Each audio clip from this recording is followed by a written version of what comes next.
이번 시즌 공고를 안내를 하면서 메일로 불안에 관해서 여러분들이 궁금하신 게 있으면 사연을 보내달라고 했어요. 근데 이제 거기에 요즘에 우리가 그냥 흔히 생각하면 코로나 상황이 이렇게 장기화되면서 미래도 좀 불안하고 뭐 경제적으로도 뭐 그렇고 일도 내가 이 일을 계속 할 수 있나 없나 사회가 워낙 급변하니까 뭐 이제 변화가 있으니까 뭐 그런 것과 관련해서 불안할 수도 있고 그런 불안들을 사실은 사람들이 많이 말을 하곤 했어요. 그래서 어떤 불안이든 불안을 다뤄봐야 되겠다 싶어서 불안에 대해서 사연을 보내달라 했는데 뜻밖의 거의 대부분의 사연이 99%가 관계에 대한 불안이었어요. 그러니까 늘 느끼는 거지만 이번에도 다시 확인한 거죠. 그러니까 뭐 현실적으로는 이런 요인 저런 요인 코로나가 또 현실적인 어떤 요소가 사회적인 어떤 변동이나 뭐 현실적 조건의 변화나 이런 것들이 불안의 트리거가 될 수가 있긴 하지만 결국은 불안한 것은 사람과 사람 사이의 관계가 가장 불안의 큰 요소다는 걸 다시 한번 확인하기도 했어요. 어떤 친구가 그러더라고요. 불안한 얘기를 막 하다가 불안해할 때일수록 우리가 본질에 더 집중을 해야 되는데 사람들이 요즘에 이제 막 자꾸 여기 휩쓸리고 저기 휩쓸린다. 이럴 때일수록 본질에 집중해야 되는데 그런 얘기를 해서 저는 그렇게 표현을 했어요. 불안하면 본질에 집중 못하지. 마음이 편안해야 본질에 집중이 되지. 그게 그렇거든요. 우리가 불안하면은요. 눈에 보이는 확실한 무언가에 굉장히 사람이 집착을 하게 돼요. 불안하니까. 예, 눈에 안 보이는 거, 추상적인 가치, 뭐 이런 것은 이렇게 손으로 잡히지도 않고 눈에 보이지도 않고 뭐 그 양을 저울에 달 수도 없고 실체가 보이지가 않잖아요. 그래서 불안할 때는 추상적인 것에 대해서 이렇게 고려를 하거나 그것에 마음을 쓸 수가 없어요. 삶의 본질, 그거 편안할 때 얘기인 거예요. 불안하면 그거 들어오지 않아요. 수려한 수필을 쓰는 어떤 작가가 갑자기 사별을 해서 극도로 불안한 상태가 됐어요. 그분이 뭐라 그러냐면 그렇게 아름다운 문장을 쓰던 작가인데 오탈자만 눈에 들어온대요. 에, 맞냐 틀리냐 이런 수준에서 언어가 봐지는 거예요. 아름다움 뭐 이런 것은 들어오지도 않는 거예요. 우리 학생 때 그런 경험 다 해봤지 않나요? 중요한 시험을 앞두고 있어요. 불안해요. 불안하면 공부를 해야 되는데 그때 왜 시험 전날 책상 정리부터 하잖아요. 예. 막 불안하면 본질에 집중해서 이게 내 미래에 굉장히 중요하다. 그러면 그때 공부를 해야 맞아요. 근데 사람이 본질에 집중하게 되는 게 아니라 막 불안하면 일단 서랍 정리부터 좀 하고 막 이렇게 돼요. 눈에 보이는 뭔가를 내가 이렇게 통제할 수 있다? 내가 눈에 뭔가 보이는 뭐를 이렇게 장악을 할 수 있다는 확인을 해야 내가 이렇게 안정감을 조금이라도 갖는 거죠. 예. 그래야 그 다음에 조금 공부를 시작할래도 할 수 있는.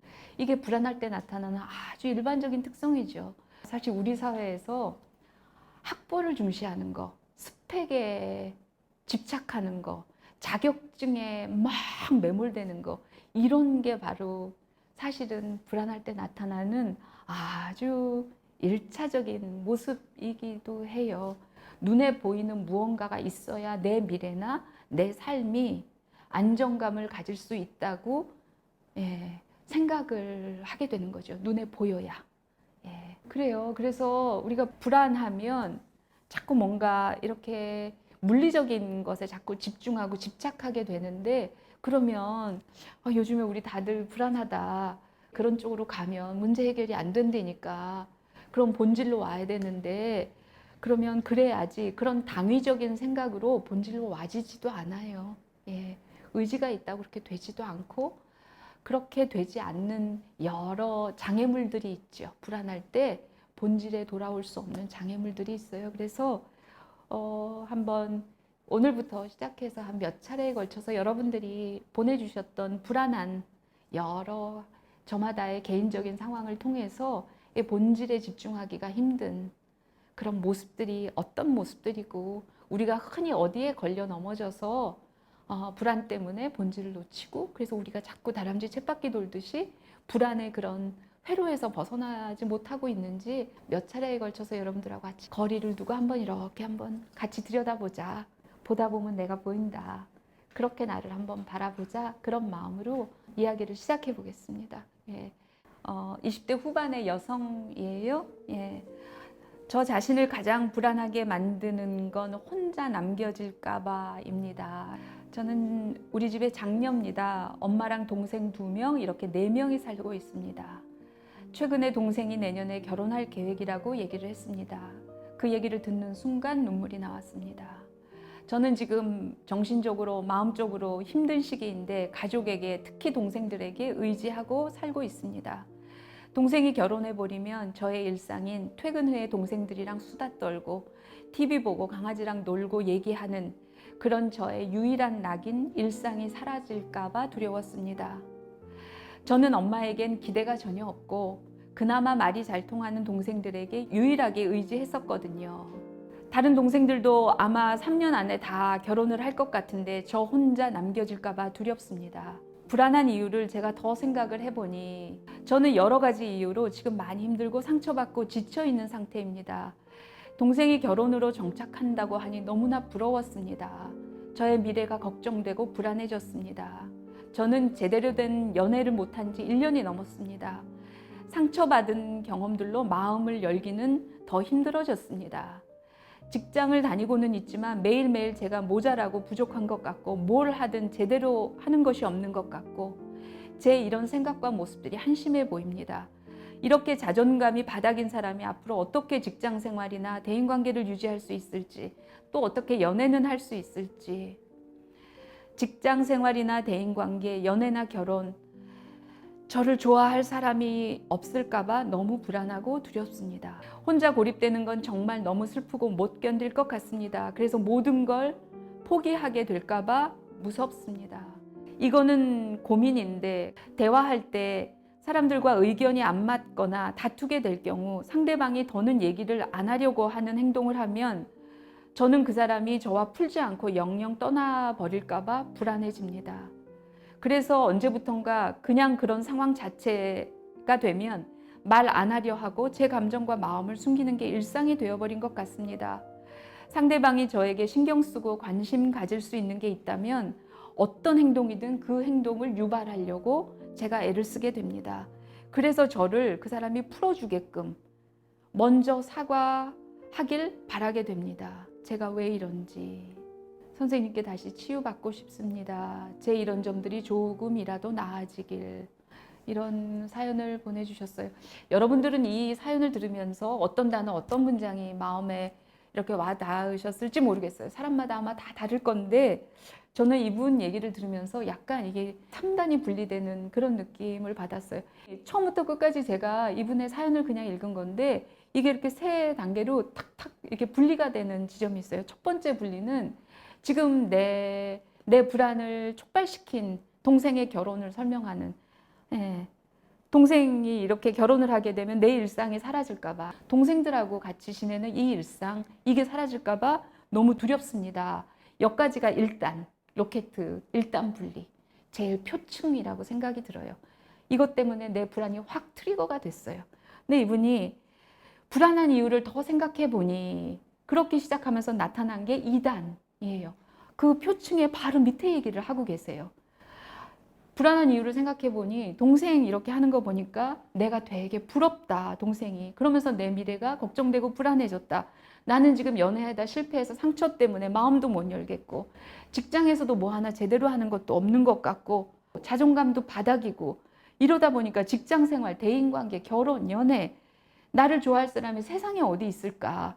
그래서 동생은 막 부럽고 저기 떠나가고 있고 사실 이게 내 두려움, 불안의 실체다. 동생 얘기를 하지만 그 밑에 2단 얘기를 했어요. 근데 지금 여러분들 제가 지금 2단에 해당하는 얘기, 20대 후반의 여성이 지금 헤어져서 상처받고 마음 못 열고 직장 생활에서도 자존감도 자꾸 떨어지고 잘하는 것도 없는 것 같고 사람들을 나를 좋아는 할까?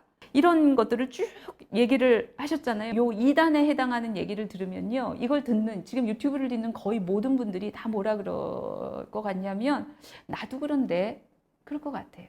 나도 그런데. 그러니까 그게 무슨 뜻이냐면 그냥 대한민국에서 지금 얼마 전에 남자친구랑 헤어진 20대 후반의 직장 여성 그냥 이렇게 표충으로 훅 훑어서 얘기를 하면 이렇게 얘기를 할 수 있을 것 같아요. 그렇죠? 굉장히 일반론적인 얘기인 거죠. 꼭 내 얘기라기보다 내 특수한 얘기라기보다 굉장히 일반화된 얘기로 들려요. 그러다 보니까 저는 여기서 어떤 느낌이 드냐면 동생으로 촉발이 됐지만 내 불안은 사실은 이런 게 불안이에요 라고 이분이 얘기를 하셨는데 내 불안의 실체를 더 우리가 제대로 얘기를 할 수가 있어야만 내 문제를 풀 수 있을 것 같아요. 이렇게 일반화돼서 쭉 모두가 내 얘기. 자신감도 없고 일도 좀 못하는 것 같고 남자친구랑 헤어졌고 사람들이 나를 과연 좋아할까요? 자신감도 없어요. 이건 모두의 얘기 아니에요? 이건 모두의 얘기. 20대의 얘기도 아니에요. 30대, 40대 인간 전반의 모든 사람들이 가지고 있는 자기 인식의 일단이 다 이렇지요. 내 고통 그렇게 지금 뭔가 두렵고 불안하고 이런데 내 고통을 그렇게 묽게 얘기를 해버리면 내가 어떻게 접근을 할 수가 있겠어요? 내 고민에 내가 어떻게 나를 도와줄 수 있겠어요? 한층 그 로켓 분리 2단까지 들어왔는데 어쨌든 동생의 문제는 아니고 그럼 동생 때문에 생긴 불안이라면 동생이 뭐 결혼이 좀 틀어져서 계속 같이 살게 되거나 뭐 그러면 해결이 되는 거겠죠. 근데 그런 문제 아니다. 나의 문제다. 라고 했는데 이게 너무 묽게 규정이 돼 있다. 이렇게 해서는 내가 나를 돕지 못한다. 라는 느낌이 들었어요. 근데 다시 3단이 나오는 거죠. 여기가 자기 고민의 핵심이라고 생각이 들어요. 근데 지금 제가 이렇게 나누니까 그런데 이분은 자기의 지금 문제 핵심이 이 3단에 있다는 것을 미처 쓰면서도 인식을 잘 못했을 수 있어요. 왜냐하면 우리는 그렇잖아요. 내 문제에 대해서는 객관화하기가 어렵잖아요. 저는 이분의 사연을 들으니까 무슨 3단 분리 로켓 같이 딱딱딱 떨어지게 보이는데 본인한테는 그렇게 보이지 않을 거다. 그래서 제가 아까 2단에서 뭐라고 표현했냐면 혼자 고립되는 건 정말 너무 슬프고 못 견딜 것 같아요. 그래서 내가 다 포기하게 될까 봐 무섭습니다. 2단 끝 문장이고요. 그 다음 접속사가 뭐냐면 그리고 이건 고민인데 되게 이상한 접속사를 쓰면서 얘기를 시작해요. 본인이 아직 인식을 못하고 있는 것 같아요. 근데 여기 한번 집중해 볼게요. 그리고 이건 고민인데 마지막 이게 저는 이분의 핵심적인 본인의 어려움의 실체라고 느껴요. 누군가와 대화할 때 의견이 안 맞거나 다투게 될 경우 그때 그 사람이 저와 이 문제를 풀지 않고 그 사람이 영영 떠나갈까 봐 불안합니다. 제 감정과 마음을 숨기는 게 일상이 돼버린 것 같습니다. 그래서 그때 상대방이 저에게 신경을 쓰고 관심을 가질 수 있는 게 있다면 어떤 행동이든 그렇게 만들려고 제가 애를 쓰게 됩니다. 뭔가 의견이 안 맞거나 다투게 된 상황을 이 사람이 어떻게 해서든지 나를 좀 풀어줬으면 이 문제를 그냥 해결 안 하고 떠나가지 말고 이 문제를 이 사람이 좀 풀어줘서 나한테 사과를 해줬으면 이걸 바래서 수동적으로 애를 쓴다는 말이죠. 그 사람이 해결도 안 하고 훅 떠나면 그게 너무 두려우니까. 그리고 마지막도 이렇게 흐려져서 이렇게 딱 맺은 말을 쓰지 않고 그냥 편지가 거의 끝나요. 선생님 도와주세요. 뭐 이렇게. 어떤 느낌이 드냐면 이건 굉장히 어린아이의 입장 같은 얘기예요. 그 사람이 너무 이게 막 안 맞거나 다투거나 뭐가 의견이 다르거나 그럴 때 그것 때문에 뭐 화를 내기도 어렵고 뭐 내 의견을 표출하기가 어려워서 뭐 어떻게 한다. 이게 이제 성인 간의 관계에서는 그럴 수 있는데 지금 이 표현이 굉장히 독특하단 말이에요. 그 사람이 그냥 떠나가지 않고 그 사람이 이거를 좀 해결하고 떠나게끔 하려고 무엇이든지 노력을 하신다는 얘기 같아요. 내가 주도적으로는 풀 수 없는 그 사람이 풀고 떠나야 되는데 그렇게 하지 않고 떠날까 봐 너무 무섭고 두렵고 어쩔 줄 모르겠고 그래서 그 상황을 자꾸 피하고 그 사람이 해결을 하고 나한테 사과를 해주게끔 애를 쓰고 뭔가 이렇게 한다는 거예요. 그러다 문장이 툭 끊어졌어요. 3단 로켓에 위에 트리거가 있었고 동생의 결혼 그리고 아주 묽게 설명한 나는 이러이런 것 때문에 불안해요. 뭐 하나 잘하는 거 없고 지금 관계도 다 끊어졌어요. 그래서 내가 문제인가 봐요. 내가 불안해요. 묽게 말한 불안 2단이 있었고 가장 3단에 내 불안이 그 대인관계에서 어떤 상황에서 이게 나타나는지 불안을 느끼는 상황이 어떤 것인지 굉장히 구체적으로 이분이 표현을 하셨어요. 3단 중에 1단의 마지막 문장이 저는 좀 마음에 걸렸어요. 어떤 문장이었냐면 동생이 결혼해버리면 뭐 동생들이랑 이렇게 했던 내 유일한 낙이 사라진다. 그게 두렵다. 그러면서 저는 엄마에겐 기대가 전혀 없습니다. 그나마 말이 잘 통하는 동생들에게 유일하게 의지했습니다. 그래서 그냥 알 수는 없지만 이분이 앞에 있으면 그냥 물어보고 싶은 거예요. 예. 어린아이 입장이 돼서 의견이 안 맞거나 뭐가 다투게 되는 상황이거나 이런 상황에서 그 사람이 훌쩍 그냥 사라져 버리는 것에 대한 공포가 이분한테 삶에서 반복적으로 뭔가가 있었을 것 같은 느낌이 들었고, 혹시 그것의 단초가 로켓 1단 분리되기 직전에 나온 엄마한테는 아무 기대가 없다. 동생들이 유일하게 그걸 뭔가를 나랑 통할 수 있는, 의지할 수 있는 그런 관계였다. 엄마한테 기대가 왜 이렇게 하나도 없을까? 엄마하고 기대가 왜 없을까? 혹시 이렇게 어린아이 포지션에서 뭔가 저 사람이 풀어야만 해결되는 문제인데 그런 마음이 드는 것에 시작이 뭐였을까? 뭐 그런 것들이 떠올랐어요. 그래서 앞에 있으면 물어보고 싶다. 예. 말이 안 통하거나 상대방이 더는 얘기를 안 하려고 했을 때, 그럴 때 그런 상황, 그런 관계에 어떤 상황이 있었는지, 그런 경험들이 있었을 텐데 그 경험 중에서 가장 오래된 경험이 혹시 떠오르는 게 있다면 누구와의 어떤 경험인지 물어보고 싶었어요. 예.